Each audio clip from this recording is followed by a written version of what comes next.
Good evening, I'm Anthony Robart. This is Crime Beat, the stories behind some of Canada's most high-profile homicides, told by the reporters who walk the beat every day.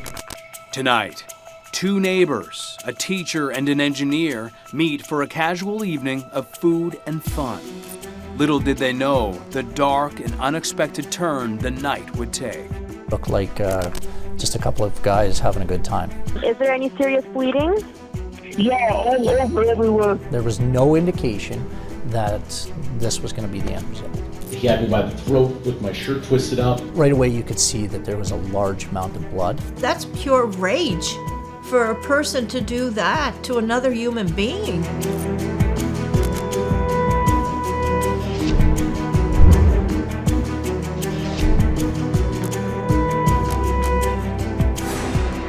Here's crime reporter Nancy Hixt with Two Doors Down, the tragic case of Mr. Kelloway.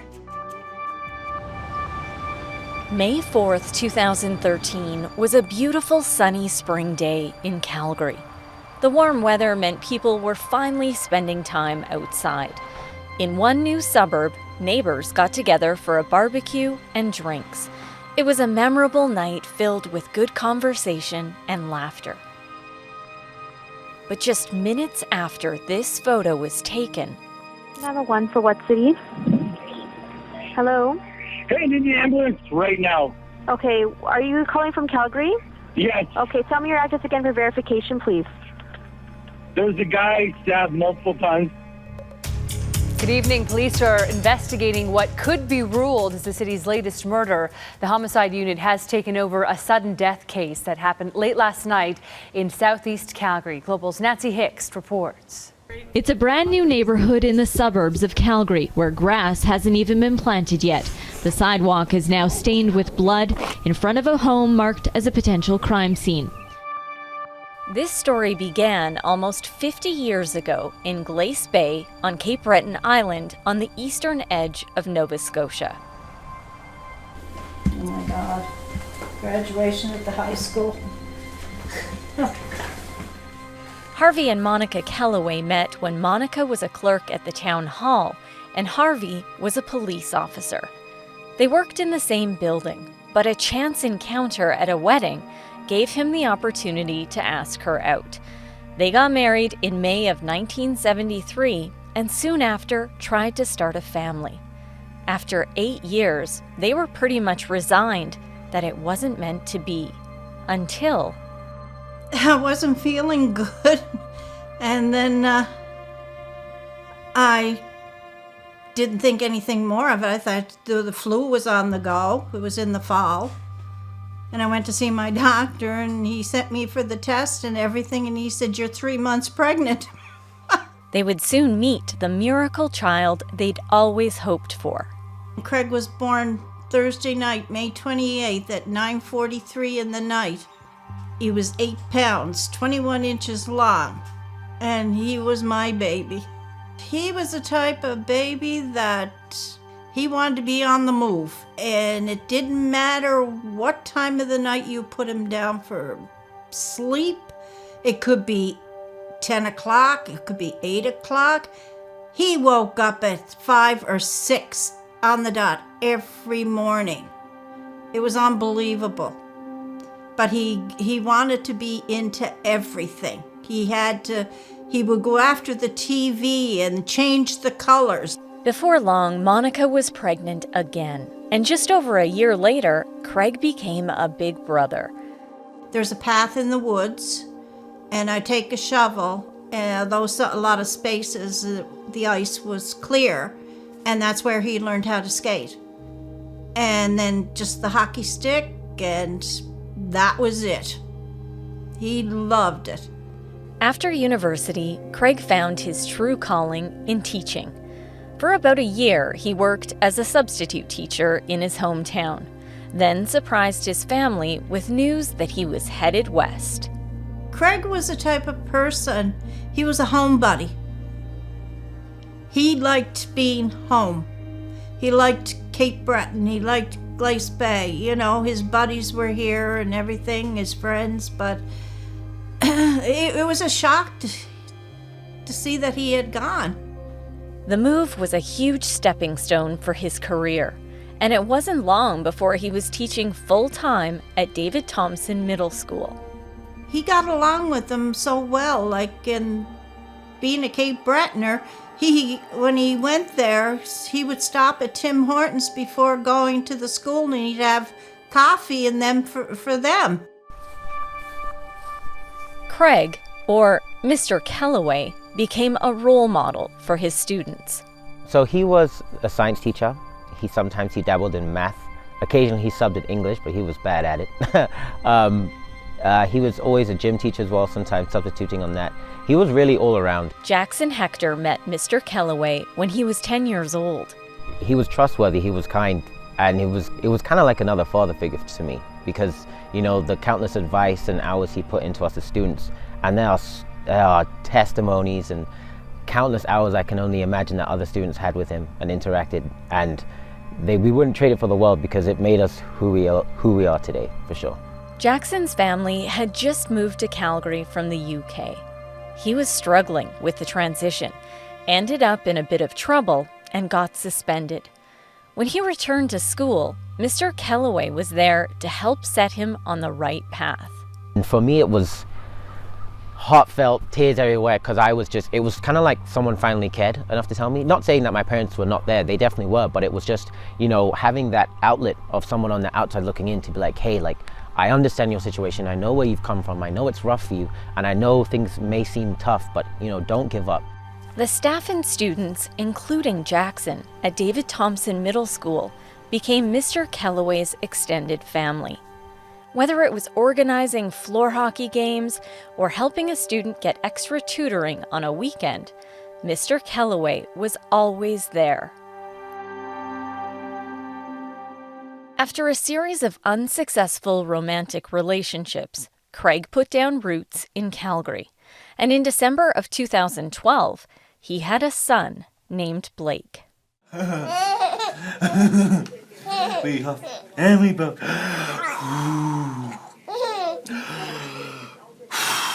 He was proud. He had that smile on his face, you know.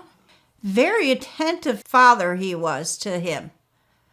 And he used to say to me, I can't wait till he gets older because I can teach him how to skate and play hockey. And I said, Craig, don't wish your life away. I said, the time will come. By 2013, Craig Kelloway was building a happy life in Calgary. Even though the relationship with the mom didn't last, he loved spending time with his son Blake, who by then was 5 months old. And he always made sure his family in Glace Bay felt included in his life. Craig called us 3 times a day. You can go by the clock. If it was 9:30, as soon as you saw 9:30 here, you know that that's Craig. It's 6:30. He's on his way out the door to go to school. And then at 6:30 in the evening, the phone would ring. It was Craig. He's on his way home from school. And then he'd say, I'm home now. I'll give you a call after I have supper. And then about 9 o'clock our time, then we get a call from him again. Majority of the times, 3 times a day. That spring, Craig was just settling into life in a new Calgary suburb. It was a brand new community on the southeastern edge of the city. It was so new, most of the homes didn't even have grass planted or fences built. He would send, when it started to dig the basement out and put the concrete in, he sent every picture. Every stage of that house being built. On Saturday, May 4th, he met a couple who was also new to the neighborhood and invited them over for a barbecue. We FaceTimed with each other that afternoon, and I looked and I said, "Oh, you got Caper." Caper is his dog, and he was up on the Chesterfield looking out the window, and we were talking about different things and that, and he said he was having a barbecue that evening and having a couple of friends over. Craig told his parents he was going to spend a few hours with his son Blake before taking him back to his ex's place. Then he returned home to his new girlfriend to get things ready for the barbecue with the new neighbors. Then he said, I gotta go. He said, I gotta go change Blake's pamper.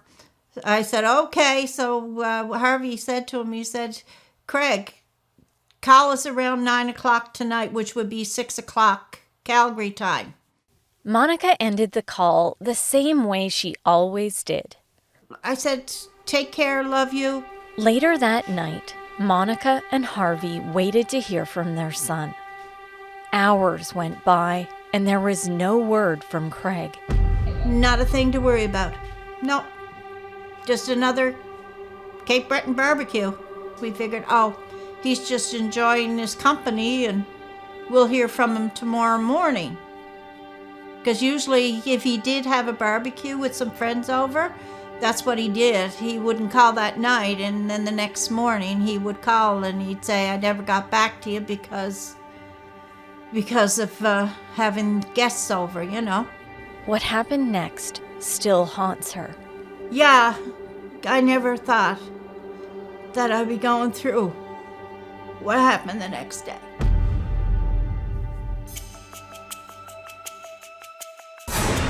Coming up on Crime Beat, Craig Kelloway's family was about to learn of the terrible tragedy unfolding many kilometers away.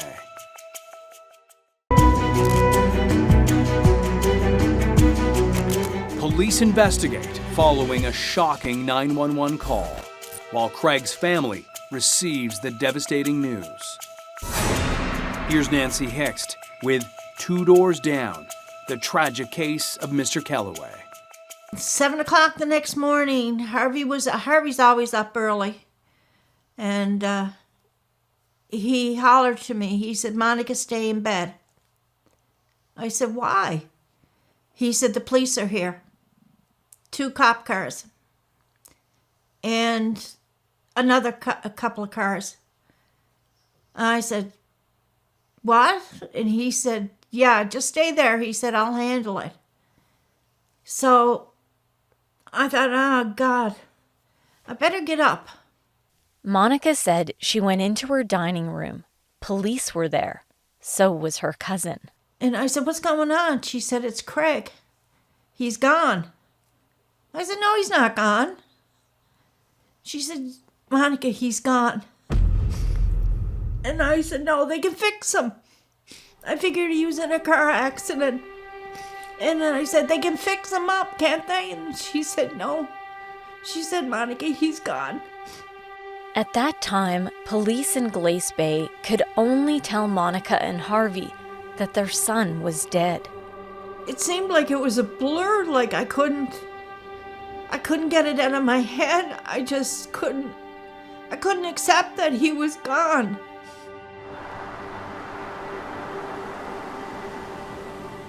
Early in the morning of May 5th, 2013, a panicked call was made to 911 from a new community in southeast Calgary. 911 for what city? Hello? Hey, I need the ambulance right now. Okay, are you calling from Calgary? Yes. What the caller said next shocked police. There's a guy stabbed multiple times by me. Oh my God. Police and EMS were dispatched. They found a man gasping for breath on the living room floor. A second man was sitting at the kitchen counter. The injured man died in the ambulance before he could be rushed to hospital. He was later identified as Craig Kelloway. Meanwhile, veteran Calgary Police Detective Russ Williamson got a call in the middle of the night from his staff sergeant. Williamson, along with a team of detectives, met at police headquarters and listened to the 911 call. Sir, when did this happen? Just like 5 minutes ago. Okay. Jesus Christ. Okay. Is there any serious bleeding? Yeah, all over, everywhere. I stabbed him everywhere. Okay, sir. Is there more than one wound? Yeah, I just stabbed him multiple times. I've been involved in multiple homicide investigations, and at no point have I can I recall that an offender or an accuser, somebody responsible for the death of another person, actually called police to report it, right? So yeah, that was kind of a first for me, for sure. Detective Williamson was assigned as the primary investigator. We were trying to piece together, okay, was this in self-defense? Is this a legitimate thing that had happened? Was there something the criminal had happened? We keep a very objective mind about it, and we start collecting evidence. When I pulled up, the ambulance was out front, and there was Mr. Kelloway that was inside the ambulance at the time. I went into the crime scene and was brought in and shown what had happened. So right away you could see that there was a large amount of blood that was all over the floor inside the living room. It was a very gruesome scene. Yeah, I've been to a number of homicide scenes. This is definitely a gruesome one for sure. I actually went to the autopsy on this particular file, so I went down there, and that's when we truly learned the extent of the injuries. There was literally blood all over him, so they had to clean that blood up so that we could actually see where some of the injuries were. After they did that, we noticed that there was a significant amount of defensive injuries that were on his arms, on the victim's arms, as well as on his hands. And if I'm not mistaken, one of his thumbs received quite a severe cut where it was almost cut off. A forensic examination of the crime scene revealed 3 knives were used to kill Craig Kelloway.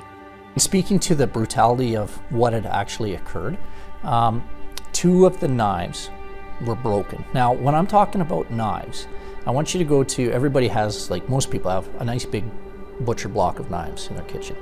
Take the 3 biggest knives you have, like the 3 biggest. There's one that's super long, and that one was used. There was the other 2 that are more thicker type of knives, almost butcher type knives. Those were both used, so very large knives. Those 2 thick ones were both broken. One blade, I think it was about a 4 to 6 inch piece of it, was located in Mr. Kelloway's back. The other one, the blade was located on the floor by the fire mantle where Mr. Kelloway was found.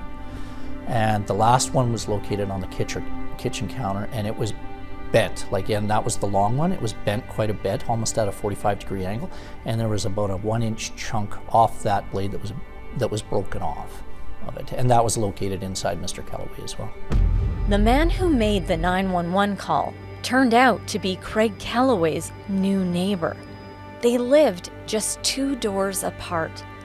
His name, Nicholas Raspberry. Raspberry's house was sealed off as a crime scene, and he was taken into custody. Then, just 2 days later, he was charged, accused of the 2nd-degree murder of Craig Kelloway. There was no question that he was responsible for the death. The question was, what happened? Nicholas Raspberry was a 25-year-old professional engineer. He had worked overseas for a period of time. My impression of him was he was kind of an up-and-comer. He was a professional type. Both Kelloway's girlfriend and Raspberry's wife told police the night had been fun. Drinks and laughs, good times between new neighbors. They were jovial, they were getting along, they were watching hockey, they were talking about just different things. And yeah, there was no indication at all from them that this was going to be the end result. This photo, taken at about 10:30 that night, was further evidence that it appeared to be a good time. It's a picture of Mr. Kelloway and Mr. Raspberry, and they've got their arms around each other and they're each holding alcoholic beverages, and they look like just a couple of guys having a good time. How did things turn so badly, so quickly? The call to 911 was made less than an hour later. Stark contrast to a few minutes later, yeah. Yeah, it certainly causes a lot of questions, right, as to how would that happen, why would that happen, and in the end result, like the nature of the injuries, what went into all of that? How did that all transpire within 20 minutes, right? Meanwhile, the Kelloways felt helpless. They were 5,000 kilometers away when Calgary police homicide investigators told them their son was stabbed 37 times. Oh my God. That's horrific. I couldn't believe it. I said to Harv, that's pure rage. for a person to do that to another human being, that's beyond. And I said, Craig didn't deserve that. Coming up, with Craig's death ruled a homicide, police needed to determine if this was self-defense or murder. That's coming up after the break.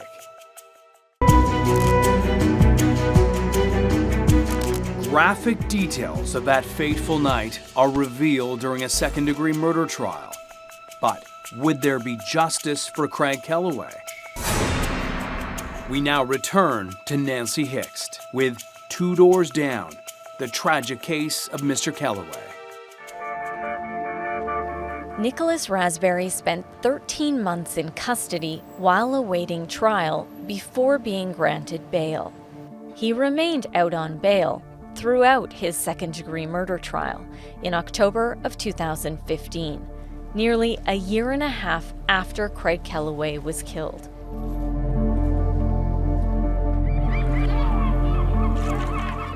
Craig's family watched the court proceedings unfold from afar. They felt it was just too much for them to witness in person. I wanted to go, but the two doctors that I'm seeing, they advised against it. They said, no, don't go out there, don't, because you're only going to make it worse on yourself. So I had to go by the doctor's decision, and I wouldn't have been up for it. Now from Global Calgary, the early news with Linda Olson. Good evening. An emotional day in a Calgary court as the trial of a man accused of killing a Calgary teacher got underway. Today, the frantic 911 call was played in front of family and friends of both the accused and the victim. Nancy Hixt has just returned from court. Nancy? The evidence presented today was very disturbing for both families of the victim and the accused in this case. Teacher Craig Kelloway was killed in May of 2013 at one of his neighbors' homes. The accused is Nicholas Raspberry. He's charged with second-degree murder. Today he entered a plea of not guilty. The men and their significant others had drinks, a barbecue at the victim's house, and capped off the night with more drinking at the Raspberry home. When Raspberry's wife went to bed and Kelloway's girlfriend went home, something went wrong that led to Kelloway's death.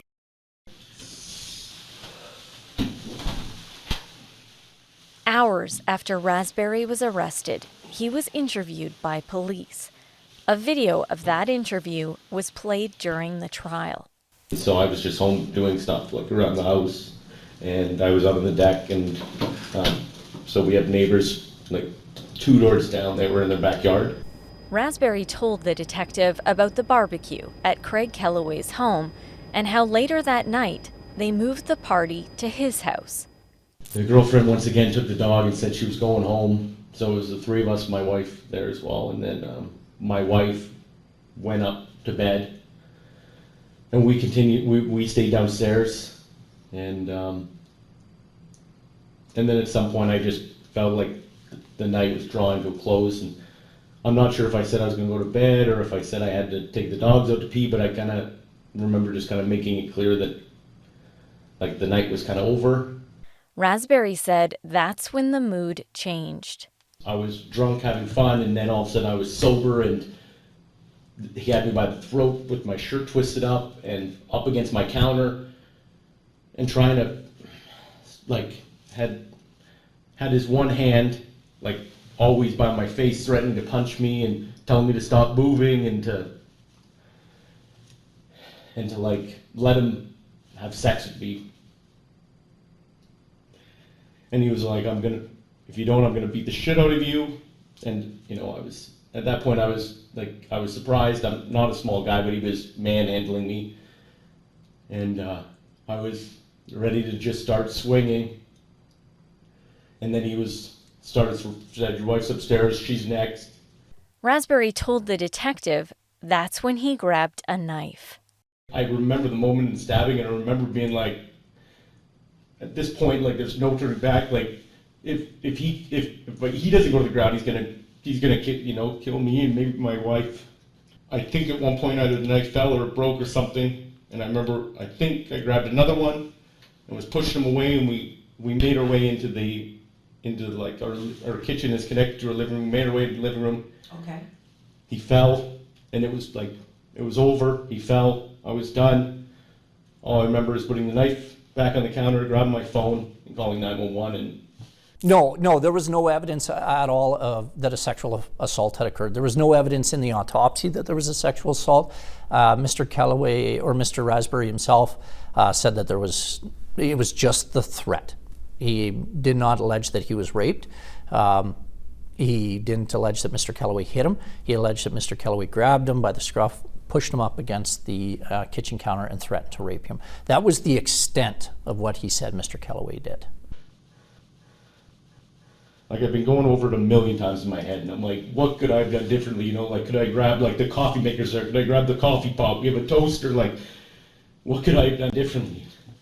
At one point, Raspberry drew a picture, a diagram of how he said the fatal night played out. I grabbed the knife, and then at that point, it's like I honestly felt like it was him or me, If my wife wasn't there and this is at, like, his house, I would have taken my chances, I really would have. Like, I was ready, I was turning, and he was, ready to hit me, and, I was still screaming my wife's name. I was not laying down, I was not, I was gonna do everything I could to squirm free. And what I would have expected is that there would be some defensive injuries on Mr. Raspberry as well. That would explain this amount of force that was used. So, maybe some bruising, some scrapes, something like a scuffle or a wrestling match or anything along those lines that would help his story, right?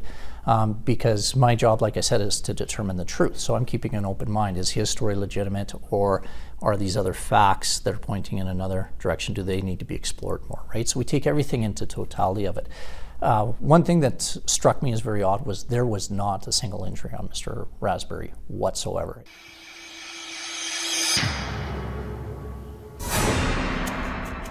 Police felt Nicholas Raspberry's explanation of self-defense wasn't adding up. That's after the break.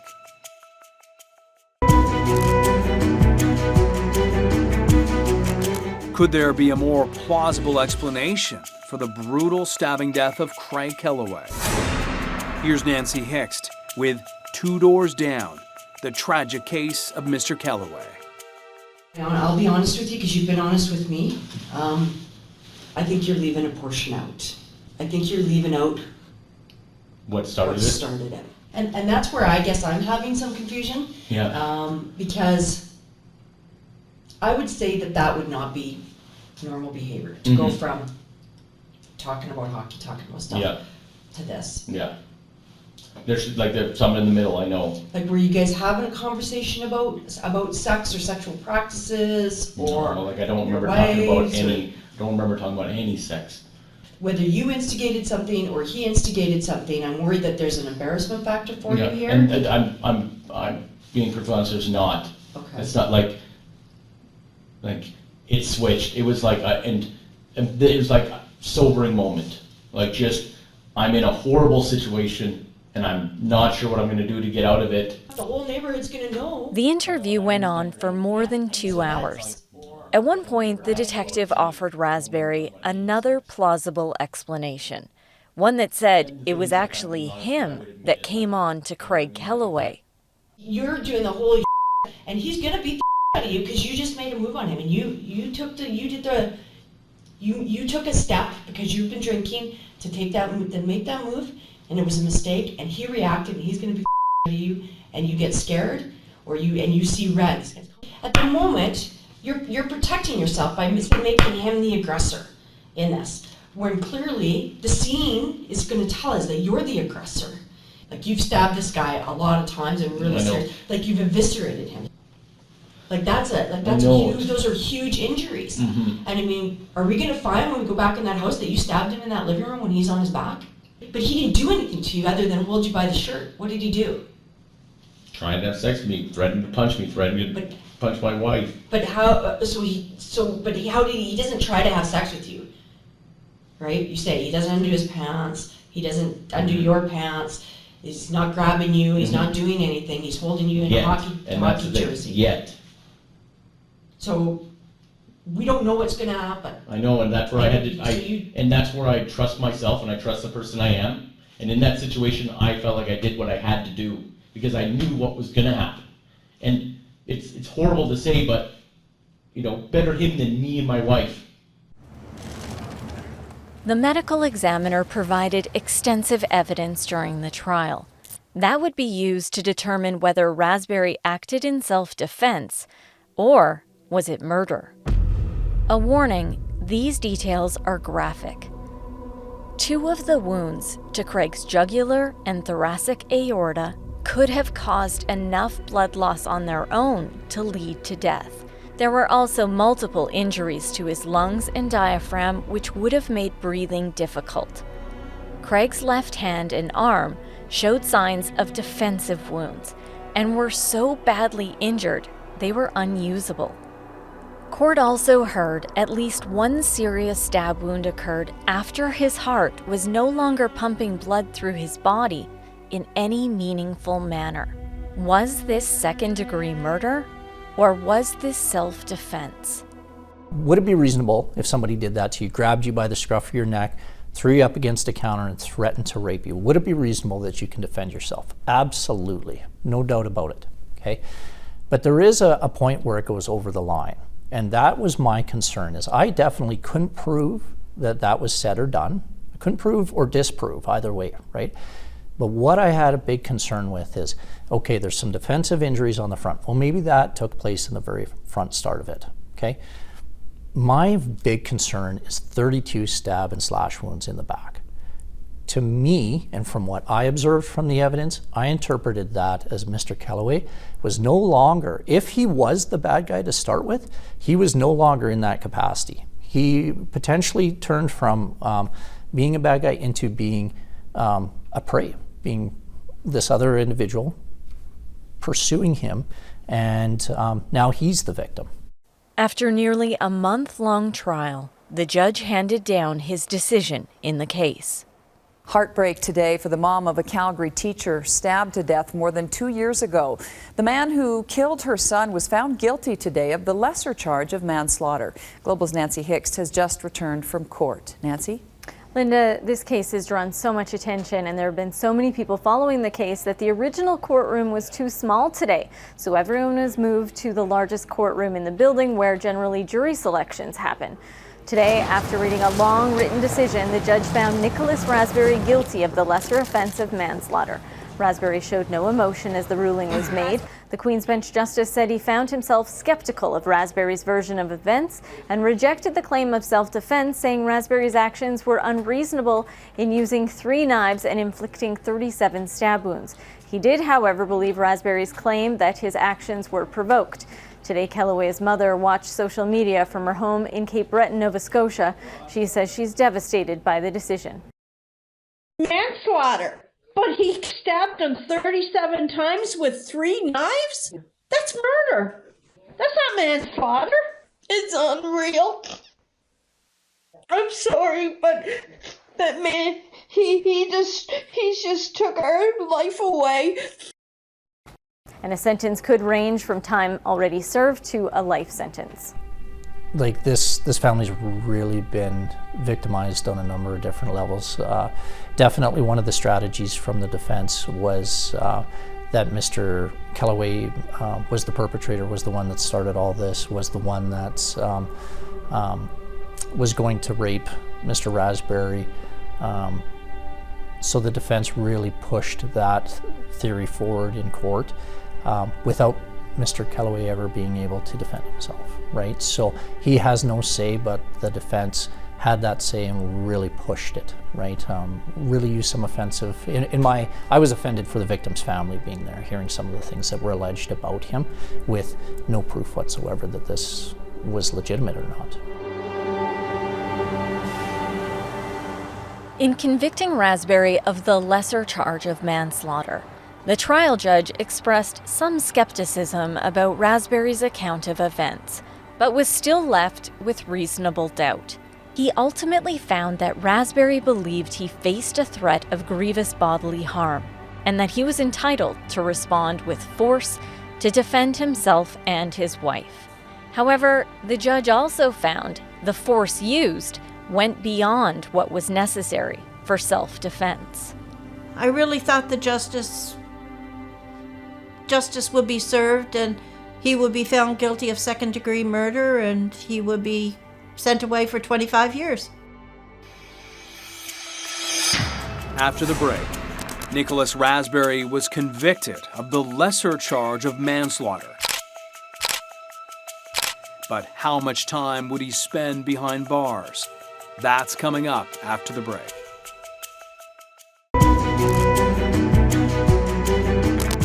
The end of the trial didn't provide the closure the victim's family had hoped for. Here's Nancy Hixt with the conclusion of Two Doors Down, the tragic case of Mr. Kelloway.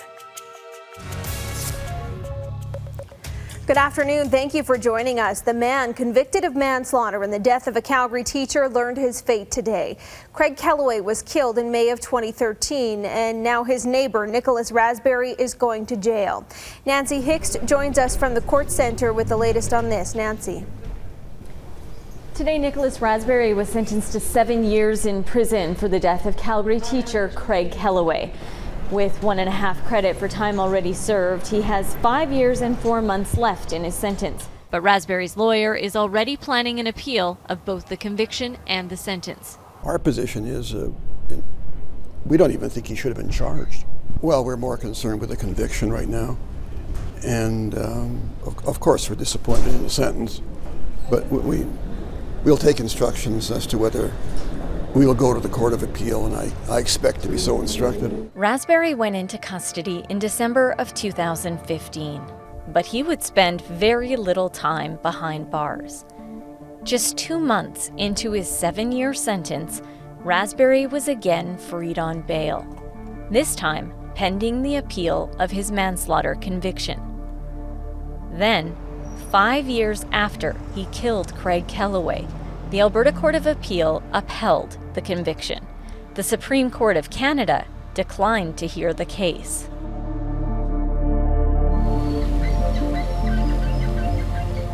Just before the 5th anniversary of Craig's death, in March of 2018, Raspberry was ordered to turn himself in.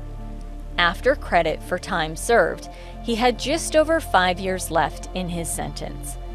2 years later, in June of 2020, Raspberry applied for parole. He was in a halfway house for 6 months. Craig's mother, Monica Kelloway, attended the hearing via an audio conferencing link from her home in Glace Bay.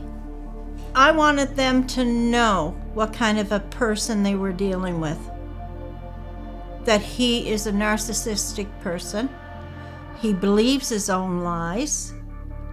And he will not take the blame for anything that he does. He blames everybody else.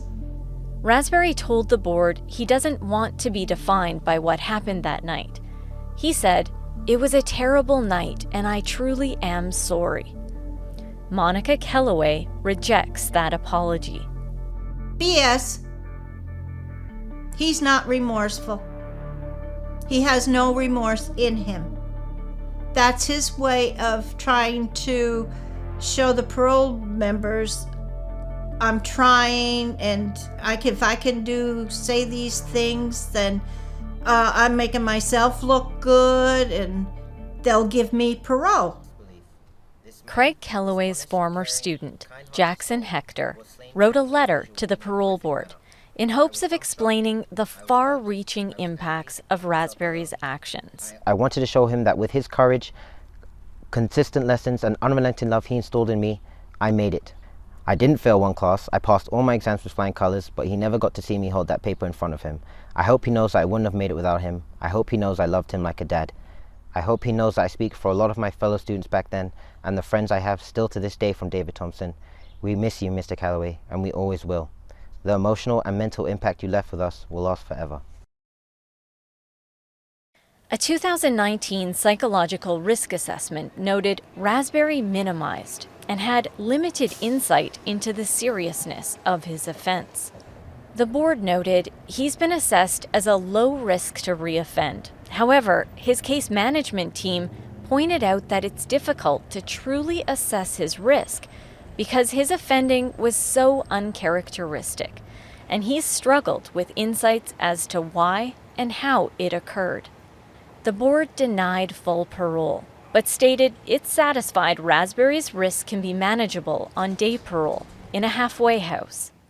Years later, this case continues to haunt Detective Williamson. So is it one of those cases that just will always bug you? For sure it will. Yeah, it absolutely will. Just knowing that piece as to what had happened within those last few moments of those individuals from the time that picture was taken and 20 minutes later when Mr. Kelloway was dead. What turned from two guys hanging out looking like they're having fun and they're drinking buddies to one of them ending up dead with 37 stab wounds, 32 being in the back. This is definitely one that still a lot of investigators still shake their head at, and what the heck happened? I just feel that there's an explanation that's missing as to why, right? Like when we're talking 37 stab wounds, we're talking a certain degree of anger, a certain degree of rage. You're talking about 3 knives that have been broken. This would have extended over a period of time. Why? Why to that extent, right?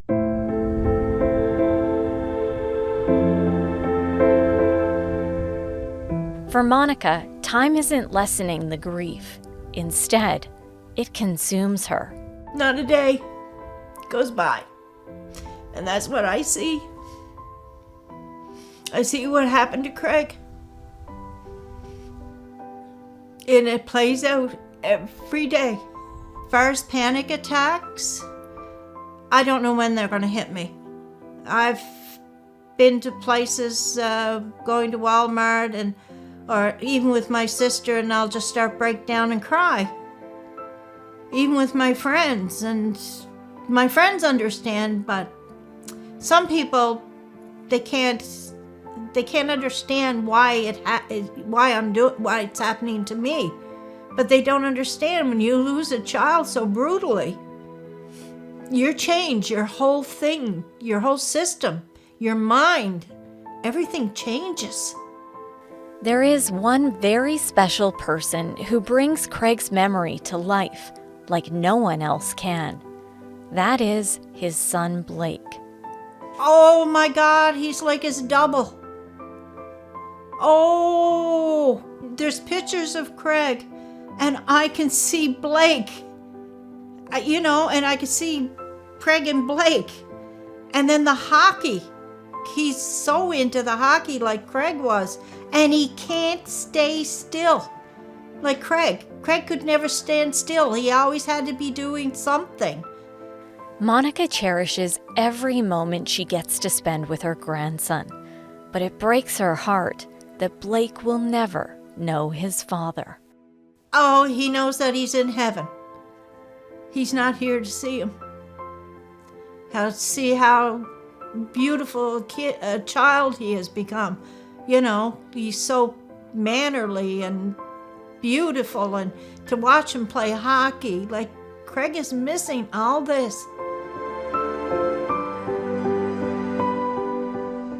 For this episode of Crime Beat, we reached out to Nicholas Raspberry through the Correctional Service of Canada. Originally, he said he would think about it, but his lawyer later contacted us to decline. Craig Kelloway's family is left frustrated by the justice system and has written letters to politicians asking for an inquiry into how this court case was handled. However, the mechanism for that inquiry is the appeal process, which has already happened. I'm Anthony Robart. Thank you for joining us tonight on Crime Beat. Want more on this Crime Beat episode? Listen to my Crime Beat podcasts now for free on Apple Podcasts, Spotify, or wherever you find your favorite podcasts.